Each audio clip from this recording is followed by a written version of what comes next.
అందరికీ బోనాల శుభాకాంక్షలు. మాకు బోనాలు అంటే పోచమ్మ చేసుకుంటాం. బోనం ప్రిపేర్ చేయడం అలాంటిది ఏముండదు మా దాంట్లో. అన్నీ క్లీన్ చేసుకుని దుప్పట్లు అవి ఇవి వెతుక్కొని దేవుళ్ళు తుడుచుకొని ఇల్లు కడుక్కొని పొయ్యి అవంతా కడుక్కొని బొట్లు పెట్టుకొని అన్నీ చేసుకొని గట్టి పూరీలు గట్టి వడలు షుగర్ ఇంకా అన్నం పెడతాము. దాంతోపాటు గుర్రాలు కూడా పెడుతుంటాము. నా దగ్గర గుర్రం లేదు కాబట్టి నేను పిండి ముద్ద పెడతాను.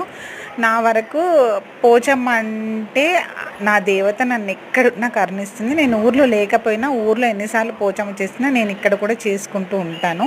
అలా గట్టి గారెలు గట్టి వడలు చేసి నా తల్లికి నేను ఒక పసుపు ముద్ద పెట్టుకొని అక్కడే నా తల్లి ఉందని నేను ఇంటి దగ్గరే పోచమ్మకి పెట్టుకుంటాను.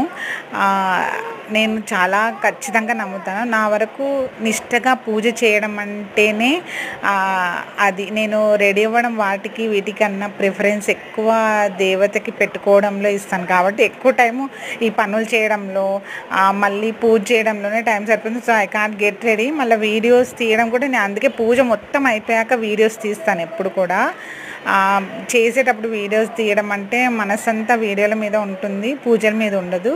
సో ఇలా పూజ అయిపోయాక